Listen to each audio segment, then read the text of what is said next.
Momentum Bettiah हाथा चौक का JEE main 2024 में ऐतिहासिक परिणाम। 8 students above 99.5 percentile and 16 students above 99 percentile।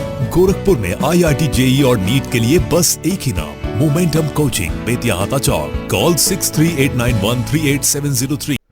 Baspa supremo Mayawati आज बिजनौर के नुमाइश ग्राउंड में जनसभा को संबोधित करने के लिए पहुंची। मायावती ने बिजनौर लोकसभा से प्रत्याशी चौधरी विजेंद्र सिंह के लिए जनता से वोट की अपील की। मायावती की रैली में भारी संख्या में भीड़ पहुंची। मंच से बोलते हुए बसपा की बिजनौर से उम्मीदवार विजेंद्र सिंह जमकर सपा और भाजपा पर बरसे। उन्होंने कहा कि ये चुनाव संविधान को बचाने और तानाशाह सरकार को खत्म करने का चुनाव है। उन्होंने रैली में आए लोगों से अपील करते हुए कहा कि 19 अप्रैल को होने वाले लोकसभा चुनाव में बिजनौर से हाथी के निशान पर बटन दबाकर बसपा को वोट दे और बहन मायावती को मजबूत करें।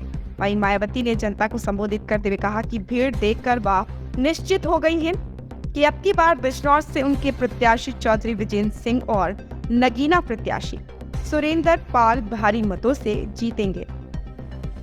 मायावती ने बीजेपी पर तंज कसते हुए कहा कि अब की बार सांप्रदायिक और पूंजीपतियों की मदद करने वाली भाजपा सरकार भी सत्ता में आने वाली नहीं है। इन्होंने अच्छे दिन और खातों में रुपए डालने के बस झूठे वादे किए थे, जिसको जनता समझ चुकी है। अन्य विपक्षी दलों के नेताओं पर बोलते हुए मायावती ने कहा कि भाजपा सहित अन्य दलों की सरकारों की अपेक्षा बसपा की सरकार में सभी किसानों को गन्ने का उचित दाम मिला है। बसपा आज भी सर्वजन सुखाय और सर्वजन हिताय के सिद्धांत पर काम कर रही है। मायावती ने कहा कि हमारे देश की चारों तरफ से सीमाएं भी सुरक्षित नहीं है। मायावती ने जनता को संबोधित करते हुए कहा कि अगर हमारी सरकार केंद्र में आती है तो हम यूपी की तरह केंद्र में भी जनता हित में काम करेंगे। कैंपस स्कूल, जहां होती है पढ़ाई के साथ साथ कंपटीशन जैसे सीए फाउंडेशन, CUET और JEE नीट की भी तैयारी, वो भी हाईली क्वालिफाइड फैकल्टीज द्वारा। यहाँ है advance science lab and computer lab और बच्चों के सर्वांगीण विकास के लिए सांस्कृतिक, सामाजिक और खेल कूद से जुड़ी extra curricular activities. Campus school near Shahpur थाना, मेडिकल कॉलेज रोड, गोरखपुर।